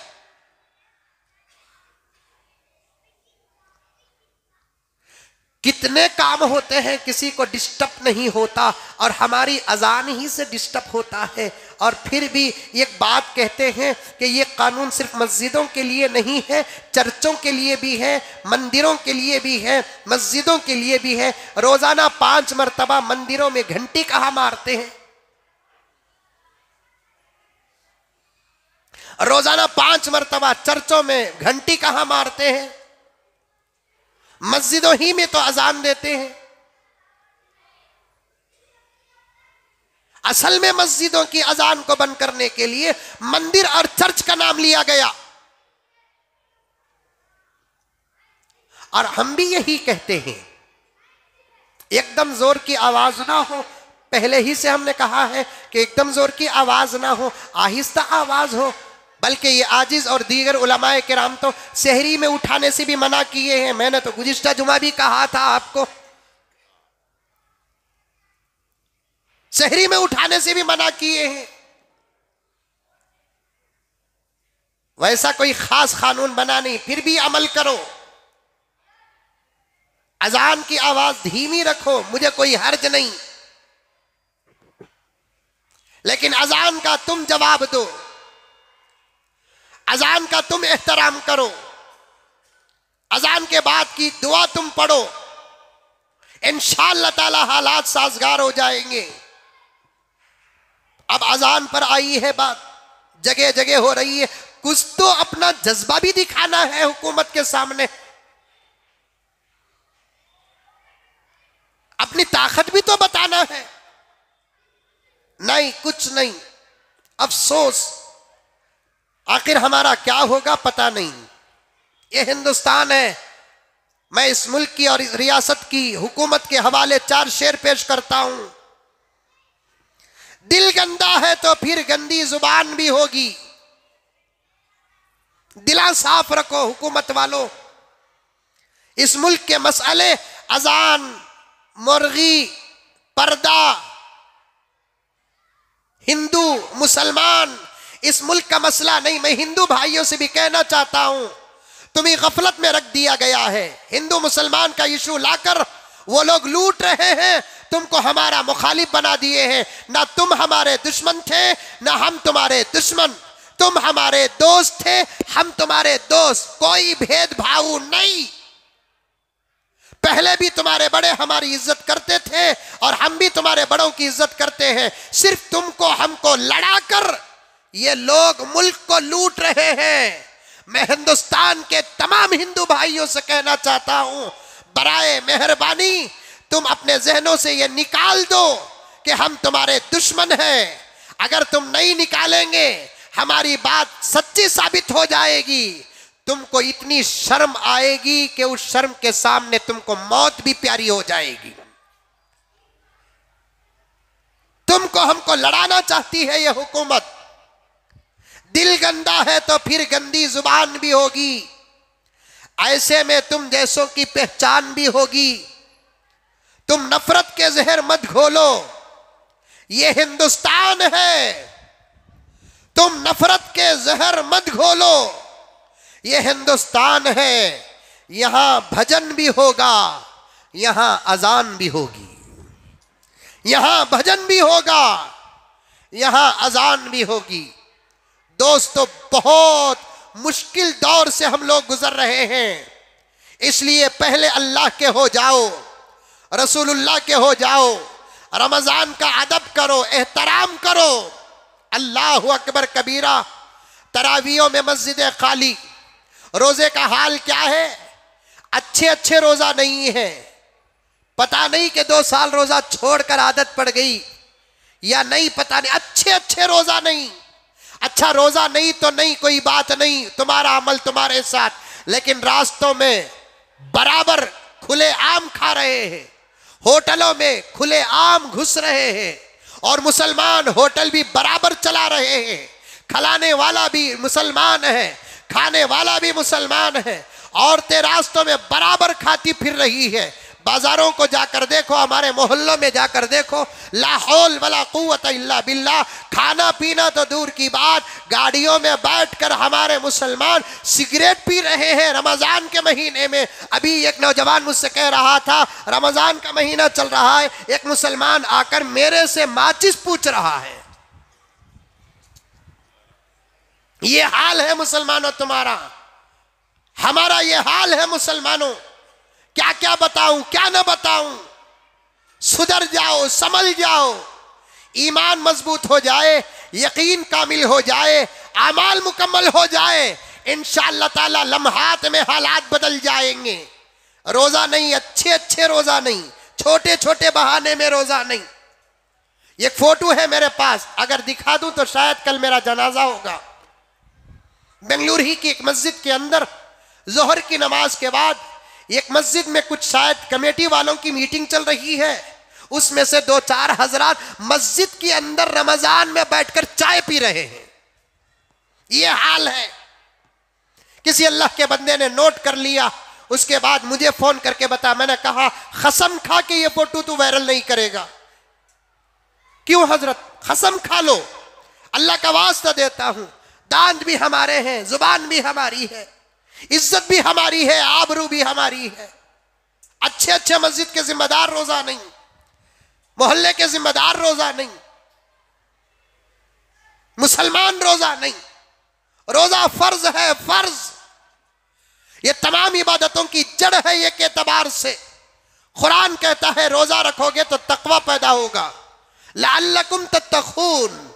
रोजे का नतीजा तकवा है। अगर तकवा आ गया तो नमाज नहीं छूटेगी, तकवा आ गया तो रोजा नहीं छूटेगा, तकवा आ गया तो ज़कात का हिसाब होगा, तकवा आ गया तो फिर खुदा का खौफ होगा, तकवा आ गया तो नबी की मोहब्बत होगी, तकवा आ गया तो चेहरे में दाढ़ी होगी, तकवा आ गया तो निगाह बदल जाएगी, तकवा आ गया तो जुबान बदल जाएगी, तकवा आ गया तो घर बदल जाएगा, तकवा आ गया तो दुकान बदल जाएगा, तकवा आ गया तो जाहिर बदल जाएगा, तकवा आ गया तो बातिन बदल जाएगा। एक एतबार से हर इबादतों का एतबार अलग है, हर इबादतों का अजर अलग है, हर इबादतों का नतीजा अलग है। ये मामूली इबादत नहीं है, वो भी रमजानुल मुबारक के रोजे मामूली इबादत नहीं है मेरे दोस्तों। तो अल्लाहु अकबर, अल्लाहु अकबर। मुझे वही कह रहा हूं, एक एक बात याद आ रही है। ये इबादत अल्लाह को इतनी पसंद, इतनी पसंद, इतनी पसंद है, अल्लाहु अकबर। इस इबादत में रहने वाले आदमी के मुंह की बदबू खुदा को पसंद है। एक हदीस में है, रोजेदारों की मुंह की बदबू को खुदा बचा कर रखेंगे। फैसला हशर के मैदान का होगा। जन्नती जन्नत को चले जाएंगे, जहन्नमी जहन्नम को चले जाएंगे। जन्नत का दरवाजा हमेशा के लिए बंद, दोज़ख का दरवाजा हमेशा के लिए बंद। जन्नत में नेमतें ही नेमतें चलेंगी, ऐसी ठंडी हवा चलेगी कभी हम सोचे भी नहीं दुनिया के अंदर। हवा में ऐसी खुशबू रहेगी कभी सोचे नहीं दुनिया के अंदर। जन्नत में एक एक लम्हा, एक एक हवा की खुशबू अलग रहेगी। बनाने वाला अल्लाह तबारक व तआला है। अब की हवा की खुशबू, बाद की हवा की खुशबू में फर्क रहेगा। अचानक एक ऐसी हवा चलेगी, पूरे जन्नती महसूस होंगे, अरे ये कौन सी हवा, ये कौन सी खुशबू, जिसमें ऐसी खुशबू होगी जिसको बयान करना बाहर है। जाने के बाद इंशाल्लाह महसूस होगा। उसके बाद बंदे फरिश्तों के जरिए से खुदा से पूछेंगे, ये तो अजीबो गरीब खुशबू है, ये कौन सी खुशबू है जो हम आकर जन्नत में इतने साल हो गए, अब तक हमने ऐसी खुशबू सूंघी ही नहीं। अल्लाह ताला फरिश्तों के जरिए से बताएगा कि ये जन्नत की जो खुशबू है, दुनिया में मेरे रोजेदार लोगों की मुंह की बदबू को मैं जो खुशबू बनाया था वो खुशबू है, वो खुशबू है। रोजेदारों तुम्हारा मकाम बड़ा है, बेरोजेदारों खाली मुंह की खुशबू का ये अजर है, जरा सोचो। लेकिन रोजे नहीं, नमाजा नहीं। अरे रमजान का महीना, नमाज तो हर वक्त फर्ज है, मैं भूला नहीं उस बात को, आप भूल गए। लेकिन रमजान में तो किसी ना किसी सूरत से कितना बड़ा बेनमाजी का भी नमाज की हिफाजत कर लेता था। 12 महीने तो नमाज फर्ज है, लेकिन रमजान में हमने ऐसे ऐसे नमाजियों को देखा है जो 11 महीने मस्जिद को आना तो दूर की बात, मस्जिद की तरफ तकिया भी रख को नहीं सोए लगा। वैसे आदमियां भी रमजान में आ जाते, आते ही नहीं आते, अरे आते ही नहीं आते। रमजान आता है, 11 महीने टोपियां नहीं पहनने वाले भी रमजान में टोपियां पहन लेते। 11 महीने झूठ बोलने वाले भी रमजान में क्या बोल, रमजान में एक झूठ बोलता नहीं भी मैं, इसका मतलब बकिया वक्त में बोलता। इन्हें खुद इकरार कर रहा है मैं झूठा हूं। रमजान में इतना एहतराम था, अब वो भी नहीं। अफसोस है मेरे दोस्तों, नौजवानों, बहुत अफसोस है। रमजानुल मुबारक की नमाजों को क्या समझे आप लोग? नबी की बात पर भरोसा नहीं, क्या चेहरा दिखाएंगे कल क़ियामत में? नबी की बात पर भरोसा नहीं। आका फरमाते हैं, अल्लाह ने मेरे सदके रमजानुल मुबारक अता किया। मैंने अल्लाह से पूछा, ऐ अल्लाह आप रमजान में मेरी उम्मत को क्या देंगे? कभी भी जब पूछा नबी ने, एक पॉइंट बताता हूं, अल्लाह के दरबार में नबी ने ये नहीं पूछा कि अल्लाह आप मुझे क्या देंगे। जब भी नबी ने पूछा तो ये पूछा कि मेरी उम्मत को क्या देंगे,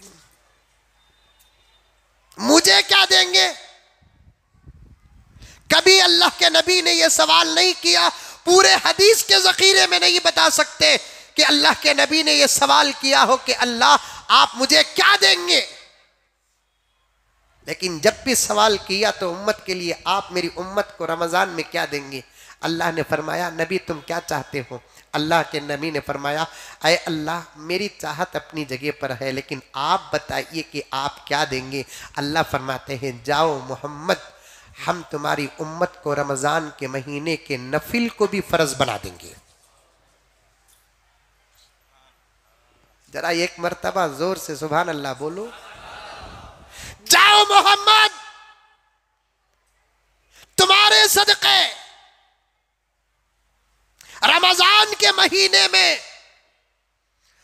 तुम तुम्हारी उम्मत के नफिल को भी हम फर्ज बना देंगे। मतलब क्या, घटिया को भी आला बना देंगे, लोहे को सोना बना देंगे, पत्थर को हीरा बना देंगे, नफिल को फर्ज बना देंगे। फिर नबी ने पूछा, अल्लाह आप नफिल को फर्ज बना देंगे तो फर्ज को? हाय हाय, शर्म माना हमना। माफ फरमाएं, दिल टूटता है तो मुझे माफ कर दें। हमारी अपनी हालतों को देखकर तो कभी सोचता हूं क्या एक काश के हम कोई परिंदा बन जाते तो अच्छा था, कोई जानवर बन जाते तो अच्छा था।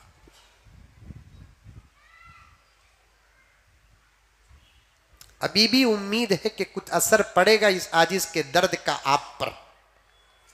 पड़े, हर मस्जिद आबाद कर, रमजान की इबादत दिखाओ। अजान के बारे में एक सवाल आता है तो मुझे हर हर हर जगह कांटे जैसा होता है। खैर बोलते हैं, अजान तो देते ना साहब, तुम लगा इतना अजान अजान बोलकर बोलते ना, तुम्हारी अजान सुनको कितने लोग मस्जिद को आते हैं। ये सवाल खैमा बनाए सका होता हम ना। अगर हमें मस्जिदों को आबाद करते तो हमारी अजानों के खिलाफ मुंह खोलने की इन लोगों को हिम्मत होती।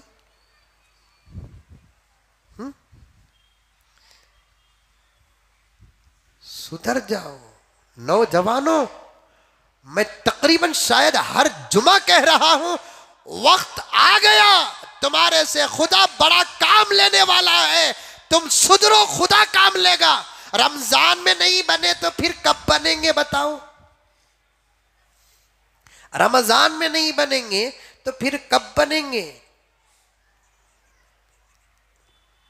किसी शायर ने क्या कहा, नींद में भी गिरते हैं मेरे आंख से आंसू ये सोच करके, नींद में भी गिरते हैं मेरे आंख से आंसू ये सोच करके, अगर रमजान में भी न बख्शे गए फिर कब बख्शे जाएंगे? अगर रमजान में भी बख्शे नहीं गए फिर कब बख्शे जाएंगे? रमजान में नहीं बदले तो फिर कब बदल? रमजान में नमाज नहीं पढ़ोगे तो फिर कब पढ़ोगे? रमजान में रोजा नहीं रखोगे तो फिर कब रखोगे? क्या समझे रमजान को? अभी से खुतबे को क्या पहनना, जूते कैसे, कपड़े कैसे, पहले रोजा रख रे बा। अभी अल्हम्दुलिल्लाह 20 पर 4 दिन है ईद। 20 पर 4 दिन के बाद आने वाली ईद की फिक्र है, 2 घंटे में आने वाली नमाज की फिक्र नहीं। पढ़ेंगे नमाज। एक वादा करो, मुझे डरना नहीं, खुश करना नहीं, सच्चे हाथ उठाओ, जो अमल करेंगे वो हाथ उठाओ। माशाअल्लाह। पढ़ो तरावियां, जाम प्याग करना, ऊपर भी बैठे ही पढ़ेंगे आप लोग। अल्लाह के नबी ने पूछा, अय अल्लाह रमजान में मेरी उम्मत को आप क्या देंगे? अय मोहम्मद हम तुम्हारी उम्मत के नफिल को फर्ज बना देंगे। अच्छा शुक्रिया अल्लाह, जब आप नफिल को फर्ज बनाएंगे तो फिर फर्ज को? अल्लाह ने फरमाया कि अय मोहम्मद जब तुम्हारी उम्मत रमजान में फर्ज पड़ेगी, कम से कम 70 फर्जों का तो सवाब दूंगा, कम से कम।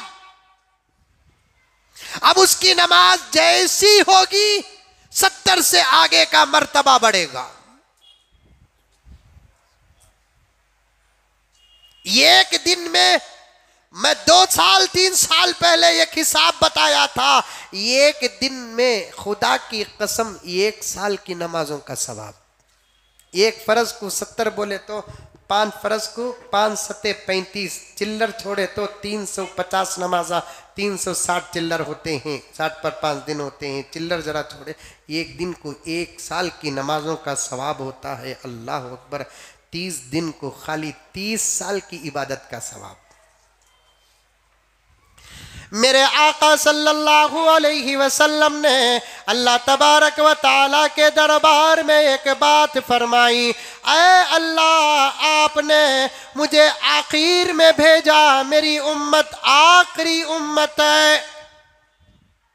अल्लाह ने फरमाया, ऐ मोहम्मद हमने आपको आखिर में इसलिए भेजा, आपकी उम्मत ज्यादा देर खबर में ना रहे, हशर आ जाए तो जल्दी जन्नत को चले जाए। मेरे आका ने फिर पूछा, अल्लाह आपने मेरी उम्मत की उम्र छोटी कर दी, दूसरे नबियों की उम्मत की उम्र बड़ी कर दी। किसी की उम्र 200, किसी की उम्र 300, किसी की उम्र 500, किसी की उम्र 700। आए अल्लाह वो उम्मत इबादतें ज्यादा लेकर आएगी, मेरी उम्मत 40-50 साल की इबादत लेकर आएगी। अल्लाह ने फरमाया, ऐ मोहम्मद आप फिक्र न करो, आपकी उम्मत की उम्र कम होगी, अमल कम होगा, लेकिन अजर ज्यादा होगा। खाली 1 साल रमजान में 30 साल की इबादत का सवाब है, 10 साल के रमजान 300 साल की इबादत का सवाब है। अगर कोई 70 साल जिंदा रहा, अल्लाह अकबर, कितने साल की इबादत का सवाब लेकर जाएगा। रमजान को समझो मेरे दोस्तों, समझो। एक मर्तबा आखिरी बात, 2 बजे खत्म करना था लेकिन कर न सका। अकरम साहब हंस रहे हैं, कभी आपसे हो नहीं सकता हजरत। चलो मोहब्बत है, माँ बाप बच्चों पर गुस्सा भी करते हैं तो उस गुस्से में प्यार भी होता है, और उससे ज्यादा मोहब्बत हम आपसे करते हैं, हमारे गुस्से में भी तुमसे प्यार है। पैगंबर सजदे में है। रमजान को बेरोजगारों समझो, बेरोजगारों समझो, पेट काटुओं समझो। रमजान में भी गैर रमजान की तरह खा खा कर मरने वाले समझो। घर के पकाने किचन का हाल भी बता दे कि ये रमजान है। फुकहा ने फरमाया, रमजान के दिन में अगर कोई मेहमान आ गया, वो अपने साथ खाना लेकर आए ताकि रोजेदार के घर में खाना न पके। रमजान का एहतराम है। अगर वो बीमार है, मजबूर है, खाना नहीं है, तो उस सूरत में सादा सीधा घर में क्या है कि वो रख दे, क्योंकि रमजान में घरों में पकाना नहीं। हमारे घरों में बराबर पक रहा है। खुदा ऐसे घरों को सदार दे। 3 वक्त पकता महबूब, बराबर दस्तरखान। ऐसे ऐसे बेरोजगारों को मैं देखा हूं, काट को अगर गोश्त बांटे तो पूरे मोहल्ले के कुत्ते खा जाएंगे। इतना बड़ा है, 90 किलो का। मैं चंदा लेने जाता हूं ना, वो डर को मुझे देना नहीं सुरंगे तुम्हें। पर बीड़ी पीले को रहता मुझे देखती, आरू हजरत आरू, वहां आ जाता कि तो खुशबू मालूम हो रही है ना। मेरे से डरता कि भाई अल्लाह से डर। ना खबर मेरे हाथ में है, ना हशर मेरे हाथ में है, ना जन्नत मेरे हाथ में है, ना जहन्नम मेरे हाथ में है। अल्लाह से डर। अब मालूम हो जाता ना रोजा नहीं है बोलकर, क्या सब रोजा नहीं ना, नहीं हजरत होता नहीं मुझे। तुम्हारे सका मौली सबन बोले ना, बीमारा को रोजा नहीं बोल को। ओहो ऐसा का तो तू विक्टोरिया में रहना था ना बा, तू बीमार का तो घर में की है, विक्टोरिया की आईसीयू में, ऑक्सीजन में, वेंटिलेटर में रहना था। देखे तो सलामत नजर आ रहा है, बीमार। उम्र का दार होता, कोड़े नहीं जूते मारते। छोटे छोटे बहाने में रोजे न छोड़ो।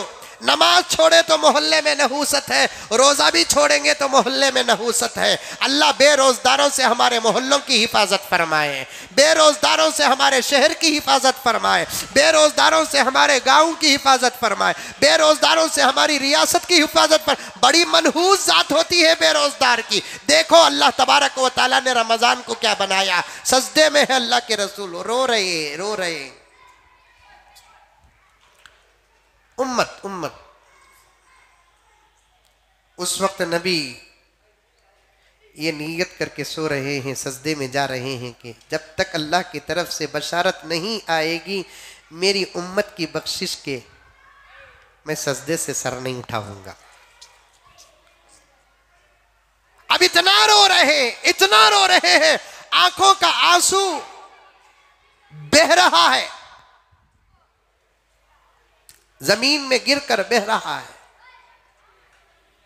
अब नबी रोए, अल्लाह खामोश रहे, हो सकता।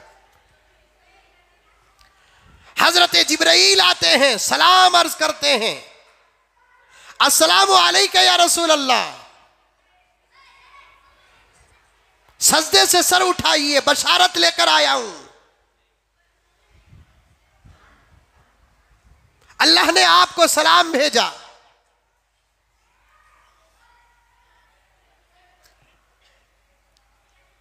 आप सजदे से सर उठाइए। पैगंबर सजदे से सर उठाते हैं। हजरत जिब्राइल अल्लाह की बशारत सुनाते हैं कि ऐ रसूल अल्लाह सल्लल्लाहु अलैहि वसल्लम, अल्लाह ने फरमाया आप अपनी उम्मत के बारे में इतनी फिक्र न करें। अगर आपकी उम्मत को जहन्नम में डालना होता तो आपकी उम्मत को हम रमजान न देते।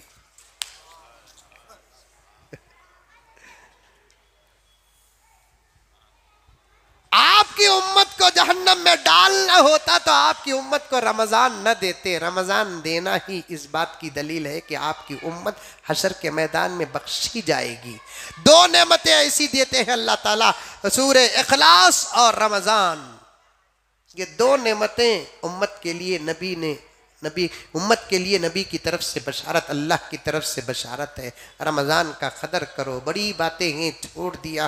तफसीर में रात को अरे तफसीर बोले तो याद आ रहा है कि तफसीर में भी बैठते नहीं। नमाज को आते हैं, मस्जिद खचाखच रहती है, फ़र्ज़ पढ़ते हैं, सुन्नत पढ़े बगैर ऐसा जाते हैं, दरवाज़ा दीवारा टूट जाएंगे वैसा जाते हैं। 2 रकात सुन्नत पढ़कर जाने, वो भी रमजान में। सलाम फेरते ही टोपी निकालता, घुस को जानवर कैसा का जाता। सामने नमाज पढ़ रही नहीं पढ़ रही क्या भी नहीं। अदब करो रमजान का, एहतराम करो रमजान का, इबादतें करो रमजान में, दुआएं करो रमजान में, दुश्मनों के लिए हिदायत की दुआ करो रमजान में। मुकद्दर में हिदायत नहीं है तो बद्दुआ भी करो। इस्लाम में इस बात की इजाजत है। अल्लाह से खूब रोवो, गिड़गिड़ाओ, इंशाअल्लाह ताला हालात साजगार हो जाएंगे। बकिया बातें इंशाअल्लाह ताला आइंदा जुमा आपकी खिदमत में अर्ज़ करूँगा। दुआ कीजिए कि अल्लाह तबारक व तआला हम तमाम को अमल की तौफीक अता फरमाए।